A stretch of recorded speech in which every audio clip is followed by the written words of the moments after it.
Okay everyone, it's the end of the working week and we've got a lovely treat for you with Scott McDonald back on the channel. Asim is here too. We've got a big derby at Ibrox in less than 3 days now, guys. We may touch on that a little bit on today's video. Before that though, we did get a bit of more signing news earlier today. It's the 30th of December and we already have our 3rd January signing for the second year in a row. Tomoki Iwata has joined from Yokohama F Marinos, initially on loan but with a compulsory purchase clause included, meaning he will join permanently in the summer on what the club call a long-term deal. Same deal as Daisen Maeda a year ago, you may remember. Ange says he is a versatile player who can operate in defence and midfield. A really committed footballer with some great attributes. He is at a great age for us where his career is on the right trajectory, but he already has a good level of experience. We did do a video yesterday with Japanese football expert Sam Robson looking at Iwata, so you can check that out above.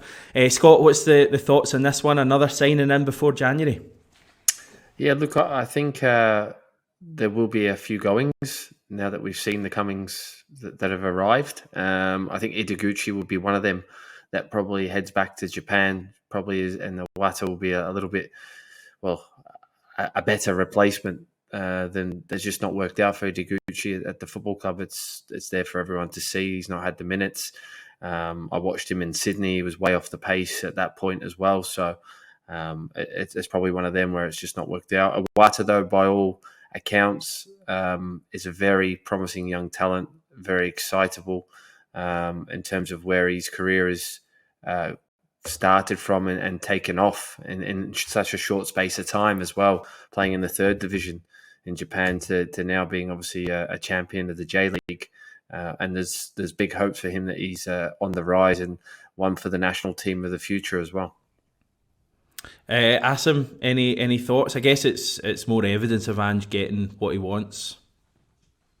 Yeah, I watched the video last night, and Sam Robson, he's very knowledgeable in these things, and he's had quite a good success rate with how he's predicted the other Japanese players would be for us. So, you're quite excited to see what he's got to offer. It's the one position where we've maybe struggled to properly fill in terms of that defensive mid option. Obviously, he's quite versatile, so that's useful, but he comes with such a good reputation, and to be the MVP of the Japanese league for the champions, you've got to be excited about that. And again, Ange has worked with him before, and we've seen with that previously how it's a no-brainer really. So I'm excited to see him in action, and yeah, it looks like it's another shrewd bit of business.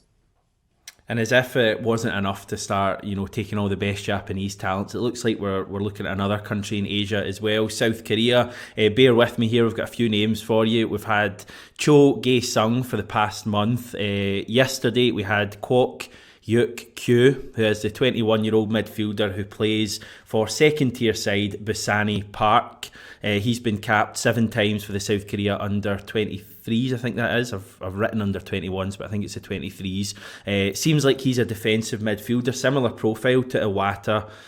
So not sure if we'd sign another player in that position, but maybe Abelgard is leaving as well, so potentially we do.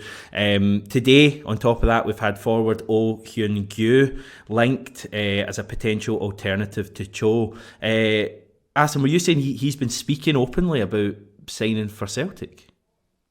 I think I seen a tweet earlier where there's an actual direct quote from him about the link, and how he's quite happy with that link. I might need to double check that after, but I'm pretty sure I woke up to seeing quite a bit of chat about that, and it seems like it's there's been definite interest from us. So we'll kind of wait and see how that's going. But yeah, it looks like we're really upping our efforts to get some more players in, and it seems like those are the kind of 2 main positions, it seems, in the striking department and defensive mid, because as you mentioned, with Ideguchi probably going out, Abelgard going out, do we see a long-term future for James McCarthy? Probably not. So that's 3 in that kind of area. So I guess it does make sense. We've also had Rosenborg striker Kasper Tengsted being mentioned, Football Scotland and Mark Hendry, who always seems to be a pretty good source, saying that Celtic are keen. 15 goals and 14 appearances this season. The new Haaland, I believe they're calling him. even though he's not even Norwegian. I made that up, by the way. They're not calling him that, but we can call him that if he signs for us. Do you reckon we're going to see players leaving, Scott? And obviously, sorry, I know you've touched on Ideguchi and possibly Abelgard. Do you reckon we're going to see like a kind of a mainstay or a much liked player leaving, like a Juranovic or a Giakoumakis? I think we will. Yeah, I definitely think we will. But there's potential for them both to go. I think definitely just the reading between the lines with everything with Giakoumakis right now, he's not really had a sniff either in recent games since he come back from the break. All the rumours that are around in the press about he's not happy with his contract, this, that, and next. And I think Celtic will probably cash in there if they can find that replacement, which it looks like they are on the hunt there. Then I think they'll cash in for a guy that came just over 12 months or 18 months ago and was a free transfer to make 5-6 million on him. If that's the quoted price, then it's not a bad bit of business for the club. I'm just getting sad because I love GG, but I'm kind of realising now that I've been kind of palming it off the whole time and saying, nah, everything's fine. It seems like there may be something to this. And I'll be sad if he moves on, but I guess that's what Ange was getting at a few months ago when he said that fans might have to get used to losing players and hopefully would sign well and have new heroes. Goals certainly aren't a problem, even without Giakoumakis really offering too much at the moment, Scott. We scored 4 in midweek at Easter Road. Kind of the perfect way to warm up for the derby. Absolutely. The last time we talked, it was, a sticky win. And then obviously going on to the St. Johnstone game, that was where the floodgates had opened in that game, particularly in the first half. The performance was excellent. And then backed it up again against Hibs away at Easter Road, which is always a tough place to go. I still, regardless of what form Hibernian are in it, I still find it's a tough place always for Celtic to go, and place that potentially for us to drop points in recent times in the past. I know we've got a good record, but it's just one of those sticky places. So to win, fantastic, because that's all you want to do before you play the big one. But to win in the style that we did, it was fantastic and gives Andrew a few headaches in terms of selection process now. It does, and that's what Paulo G was saying, getting in touch after the game. He says, Maida, best game for Celtic thus far. Brilliant performance. He says, same as Moy, also a brilliant game. And finally, Juranovic has to play against Rangers. So what's your thoughts on those three, Scott? Maida, Moy and Juranovic, what are their chances of starting at Ibrox? Look, I think Maida is a definite for me. I think just because it's away from home as well, and his work ethic, his work rate, and I would fully agree with Paulo G that was Maida's best performance in if not in a Celtic jersey, then for a very, very long time. Just the way he was running at players, and he gave Chris Cadden an absolute torrid time throughout the whole game. There was markings of it early doors in the game, and you could just see him growing in confidence. And then obviously once he scored his goal, because just before he scored his goal, it was one of those moments where you're going, again, Maida, he's missed a glorious chance at the back post, and it seems to be the story of his season. But the finish was explicit, wasn't it? It was wonderful finish with absolutely no chance for Marshall in goal. But I thought he was brilliant, and look, as was Aaron Moy. If you're saying then that Juranovic is going to come back in, because in recent times he's done exceptionally well against Ryan Kent as well, playing against him. He seems to enjoy that challenge. If he does, then Hatate just rolls back into that midfield. He's not going to drop Hatate, and then unfortunately then Aaron Moy will have to step out, because I don't think you mess with that trio of midfield. That's still your best three, for me. So I think possibly that might be, if he doesn't decide to go with Hatate at right back, then I think Aaron will be the one that has to miss out, unfortunately. There's so much we could tackle there. The right back stuff's interesting, because if Ange wanted Juranovic to start, would he not have given him, at least 20 minutes on Wednesday night? Well, I would have thought that with Jota as well. I know Jota's had a niggle as well, but you would have thought, right, if he's going to come off the bench like he did, then is he warranting more minutes than that to play at Ibrox? You just never know what's around the corner with Ange. He's unpredictable in that sense. But however, If you look at previous with Ange, he doesn't change a lot. Nothing really changes. So it wouldn't surprise me to see the same starting 11. It really wouldn't. It wouldn't surprise me if he just goes in with Hatate out right back. But it's a big call if he does that. Not having a recognised right back in that position, playing against, you would say, their best talent in an individual battle, in a 1v1 situation. So, Asim, if your four options are Hatate, Juranovic, Ralston and Johnston, who would you pick and who do you think Ange will pick?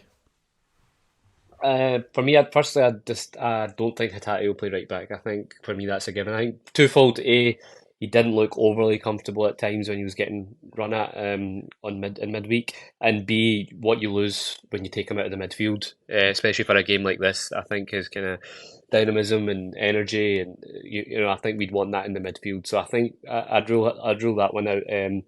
I think also with Ralston having not played the last two games, we just don't know how fit he is. There's not been much updates in terms of how his injury is going, so it might come down to Johnston or Juranovic. I think he'll go with the tried and trusted Juranovic. He's had his break. He's fresh still from the World Cup. He's on a high. He's playing really well. If he is looking for a move, and again, this is the shop window fixture again, so I think Ange has trust in him that he'll get another performance out of him, and as Scott said, he's done particularly well in this fixture against Ryan Kent, so I would go with Juranovic, and I think Ange will go with Juranovic. Yeah, I mean, I know we're in a different place a year ago, but Juranovic made his debut in a derby at Ibrox, and I'm just kind of thinking, a lot of people have written off the whole Johnston thing, and I'm just wondering in the back of my mind, what are the reasons you wouldn't select him? I guess the obvious one is he hasn't played with his teammates. It would be his debut. In terms of, conditioning, he should be absolutely fine. He's trained with his teammates for the best part of a month. He's clearly been at a World Cup, so he's still be on a bit of a high, and I do see plus points for him as well. I do probably think it'll be Juranovic, but it's not bad to have options. Maybe Ralston if he's fit. What is going to be probably 10 days on from his injury by the time, nearly 2 weeks I think actually, by the time the game comes round, so could be Ralston as well. Just on Harry Kewell, Scott, Eddie got in touch. He reckons Harry Kewell is starting to change the attacking mindset of the players, especially working with Maida, giving him that confidence and freedom. Have you seen any of that at all? I mean, what kind of effect would someone like Kewell coming in have on the attackers? Look, I think as any coach, you'll try and implement ideas and confidence within the individual to do certain things within the game. Obviously, you're not there seeing exactly what's been spoken about on the training ground, but without question, Harry's role within the coaching staff is to give that individual support, particularly to the front end of the pitch. So I'd certainly like to think that, yes, he is having that influence within him, and not just him, but obviously Kyogo as well, who's come back to form as well. Obviously, after the complaints that no one getting in the 6-yard box, he's certainly been there more times than not in the last couple of games, which has been good, particularly the St. Johnston game. And he's coming back to a little bit of that, what we seen when he first signed. His goal, again, was a magnificent goal as well. The way he took his first touch, because the through ball wasn't an easy one when it was bouncing, and then obviously to have the composure then to chop the centre half and then slot it. It was wonderful, and Dewey's confidence the world of good as well. But I think for these players, it is about repetition and about getting out there, and it just takes that one goal and then all of a sudden things click, and your mind, like we seen with Maida, as soon as he scored, he became a different level, and that happens in players. So I think it would be very, very unwise decision not to play Maida in this next game, in the sense of that you've seen how confident he was off the back of his performance, that I think you go with that. I think, and look, I think he's trusted as well, and he's trustworthy for Ange to be playing there. The Juranovic one, going back to that as well, we just don't know what's going on in the background. When these times come around, guys, that when January comes, agents get in your head, you've been linked with other clubs, you've just come back from a World Cup.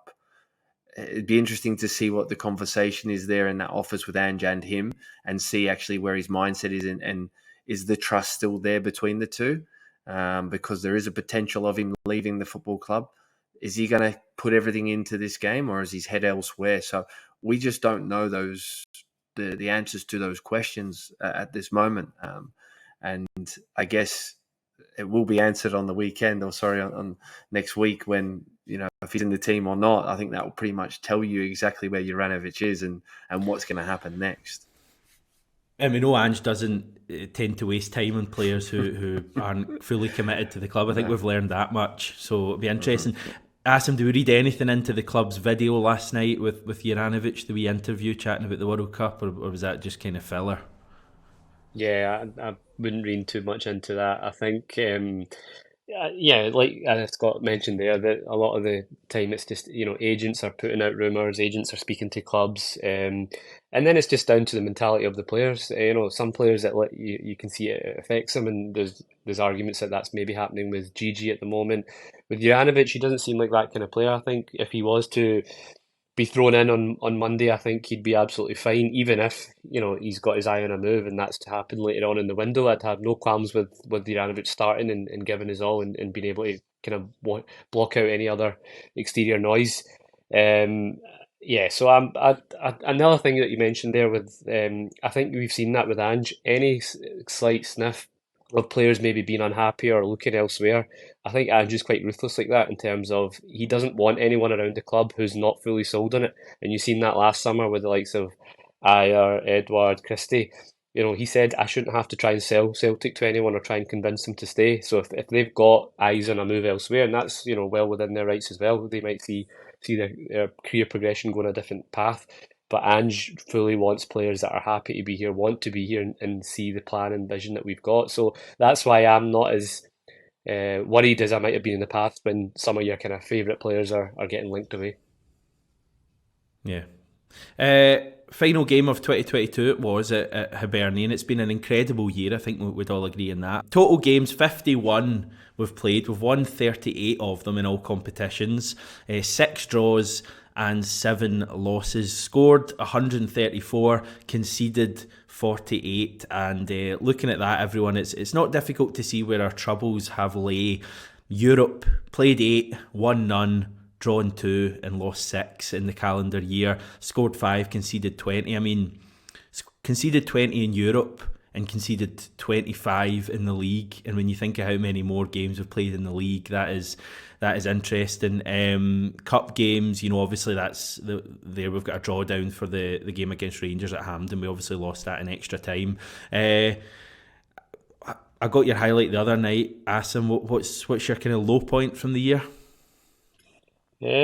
It's been such a good year, but obviously it's been sprinkled with a couple of disappointments, and mostly it's been the cup competitions or Europe, as you've mentioned. The Rangers Cup semi was a disappointment, but I think there was so much else going on around that time. We were really motoring in the league, and I think within a couple of weeks we were a point or two away from clinching it. So I think for me, Europe, and it would probably be the strange one, but that Shakhtar at home game, I think, was maybe a disappointment for me because I kind of went into that thinking, right, this will be our win of the Champions League campaign and it'll set it up for the final game. And I think it was just a disappointment that I didn't manage to get that win again.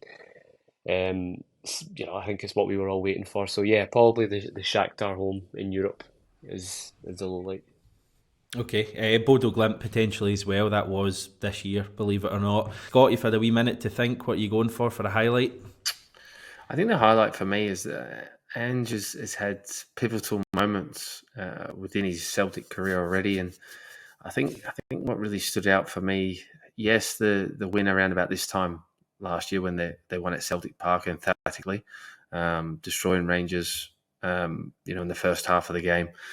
And Ange's speech after it. But I think even more so, obviously, Trophy Day and the celebrations after what had been such a tough period for everyone, going through COVID, obviously the team not doing very well the year before as well. And I think obviously then lifting the trophy and obviously his speech at the end of it and how empowering it was to the fans and to the club going forward and what he's about. And he's very good with his words, Ange, and I think that's probably one of the special moments for me. But like Asim said, though, I think for me, obviously Europe and not getting a win in Europe again at home was a big blow. because the more that goes on, the more it gets talked about, and it's been far too long now since Celtic was a fortress in European football. Hopefully next year we come back in a year's time and we're chatting about some big results in Europe. Right, New Year's derby at Ibrox. It may be a good time to reminisce with Scott McDonald. Let me take you back to Saturday the 27th of December 2008. In fact, before that, between the two of you, how many of the starting 11 can you name? I'll give you McDonald. I can. Asim, do you want to have a crack? Because I reckon I can get it.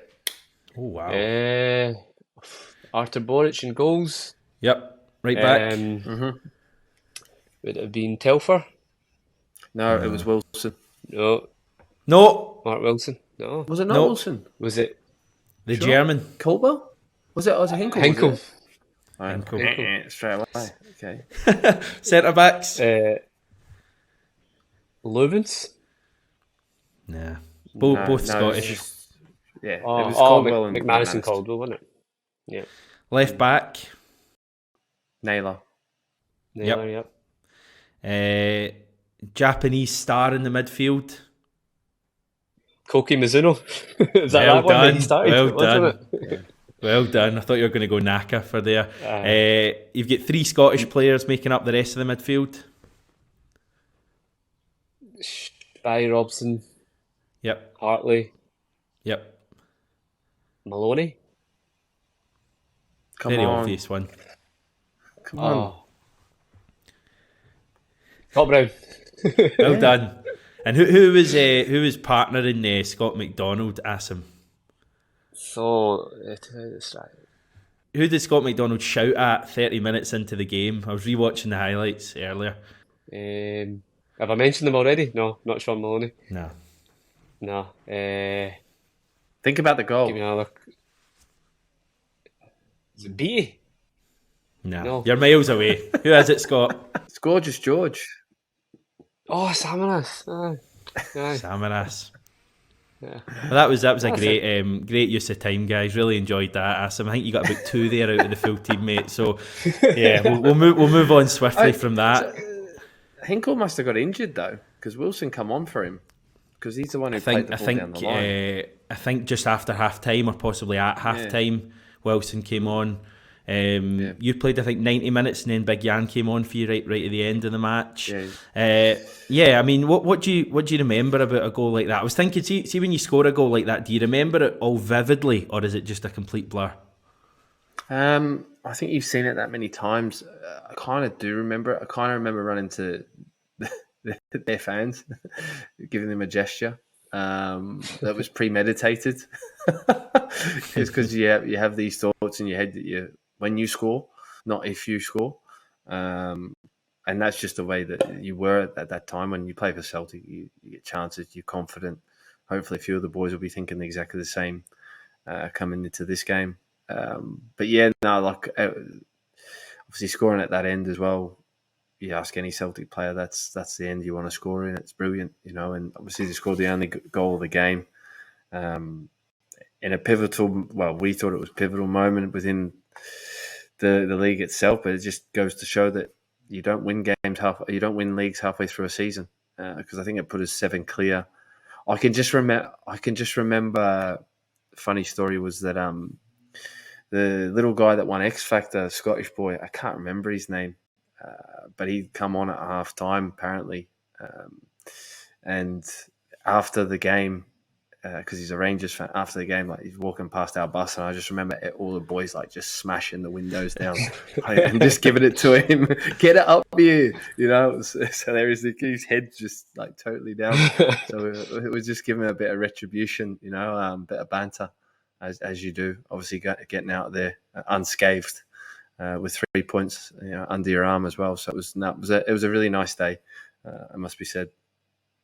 Yeah, fabulous goal. One of the best goals I think we've scored at Ibrox. Until Monday, of course, because we're going to score 5 screamers on Monday, hopefully.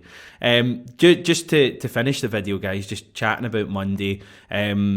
how are we feeling about this? For me personally, if we'd been playing against Van Bronckhorst Rangers, I think I'd be very confident of winning. I would probably fancy another 3 or 4 goal win, to be honest.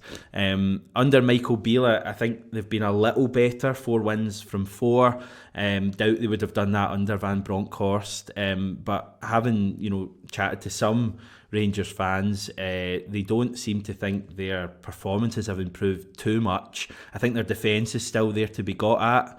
I think they've conceded big chances in every game since they've come back, so I think we'll create chances. I think we'll score at least 1 goal. My big worry is early on in the game. It's not really a worry because even in the last derby they scored early and we still came back to win, but it's just giving them confidence and belief in that early part of the game. I really want us to start well and keep Ibrox as quiet as possible, because I think in general their support are bricking it for Monday. I really do. I think they'll give it all the bravado and all that, but I think they're a bit worried that we go and turn them over. And I think if we start really well, like we did in those days under Brendan Rodgers, I think it could be a good afternoon. But it's all about that start for me, Scott. I completely agree, because if you allow them to get the crowd going and start to physically get in Celtic's faces and upset the rhythm. But look, I think it's going to be a much more difficult challenge for Celtic playing against Michael Beale's team. Tactically, they'll set up completely different. They'll be a little bit more like before, obviously, Gerrard left, I would imagine. And I think they'll try and high press Celtic and upset them. I think that's the way that they see is the best form of success against the Celtic side, is to try and stop it at source rather than let them come onto you. So I can fully expect that Rangers are going to come out fully fighting and ready to go. And it's just up to Celtic to try and play through those lines and pass by them as best they can. If they do, then it could be a real worry for Rangers if Celtic are up for it and they do start crisp, and start passing that ball around and getting it moved around. But look, it's the centre halves have got to have a cracking game as well. I know we talk about it always defensively, but I love Carter Vickers. The more I watch him, and every time he gets on the ball, I'm so confident with what he's going to do. Starfeld's still just coming back in, finding his feet, and there is times when you feel there is a risk element to him when he's playing out from the back, but so far so good. But if he has a top day as well as Carter Vickers and starts those attacks along with Callum, I think then Celtic will be in good stead, because we always talk about the higher end of the pitch and how we're going to do this and how we're going to do that. And look, I think Iwata has to play as well, because I love it when he plays against Barisic. I don't think Barisic likes playing against him. In that 1v1 duel, if he can get him in that 1v1 situation, he's caused him havoc every time he's played against him. So, Maeda on one side, probably Iwata on the other, with Jota probably to come off the bench and make that impact if needed. But look, it's all there for Celtic. It's an enjoyable tie because 9 points clear right now and could really, really stick it to them by winning this and more or less. I never like to say it's ever over because, like I talked about earlier there, so there's still a lot of work to be done, but it would certainly, bring you one step closer, that's for sure. Yeah, it's a must win for them, and yeah, as you said, I don't think we'll change how we approach the game. Even if it's like a draw going into the second half late on, I still think we'll be looking to win that and just really put the nail in the coffin and to get that 12-point lead. I'm intrigued to see how they do set up, because I think you're right. I think they'll start fast. I think they'll try and really go at us early on. But like you, Hamish, I don't worry about that as much as maybe in the past. I think that last game at Ibrox in April was, it really showed, because they started that one really quick. But I think gradually you just see, like, a player for player, I look at our team compared to theirs, and I just think we're better all over the pitch. Particularly that midfield just now. I look at their midfield and I just think, yeah, they might start fast and try and go at us, but as soon as the game kind of settles down, as it usually does after a while, I just think our ball players and our attacking threat will be too much for them. And I'm confident that we've got enough options as well to come off the bench. So I'm not worried. And I've seen bits of their games, and the performances haven't been great. And I think Beale's came out and said as much. And I think they are. I think they're more worried about this fixture than we are, given and despite the fact that they're at home. So I think we go into it, as favourites, and rightly so. I don't think it'll be easy, but I think we can come away with the 3 points. I think the fact we managed to win at Ibrox last time out from such a horrible position. Ibrox was jumping. We were all fearing the worst. I mean, I was genuinely fearing a bit of a drubbing, just the way they started. They got a goal after less than 2 minutes, I think, and we came back and gradually, well, McGregor basically did it, but the team gradually worked their way into the game, and we won that game, 2-1, but I would say fairly convincingly in the end. It fills me with confidence that no matter what happens on Monday, this Celtic team isn't going to panic. We could be a goal down with 5 minutes to go, and I think we'll still believe in ourselves to get a draw out of the game. You can never be too confident though. I think it's the unknown factor with them that's not worrying me, but it's just playing in my mind a little bit. I don't know exactly what to expect from them, because I think they'll be massively up for it, but I just hope the better team wins, and we I think will be the better team with the football we play. We have the better players, as you say. I won't push you for a prediction, either of you, unless you really want to shout out a prediction right now. Oh, look, again, it's difficult that you just touched on there. I'm confident Celtic will win. However, a scoreline is very difficult for me to give. I think both teams will score goals in this game. I think that's a given. It just depends. Celtic score first, they go on to win nicely for me. But if they score first, then it could be difficult. It could be a difficult day for Celtic, just because with the different type of manager in, it galvanises the crowd. Look, I know everything's won on the football pitch, but look, they've got a lot more to worry about than Celtic as well as a whole. Even building into this game, they don't even know what their best team is. They have injuries. Celtic haven't got any of that to call upon. Celtic are prepared. They've got a full squad, strength and depth. Tactically, they'll be ready. They're going to have to wait till the last minute to make a few decisions, I think, as well. And everything's riding on. This is their season for them, in this one game. Let's be honest, it is, because if they don't win, then they'll look at it and say, well, it's too far a step now to actually catch Celtic. So with that being said, then Celtic can just, should be going into this full of confidence, but always wary, like you said, Hamish. You've got to have the respect for when you go to the opposition's, home stadium as well, with the atmosphere, and that it does play its part, and you've got to build yourself into that game. So the players can do that early on, like you touched on earlier, then we could be in for an enjoyable day.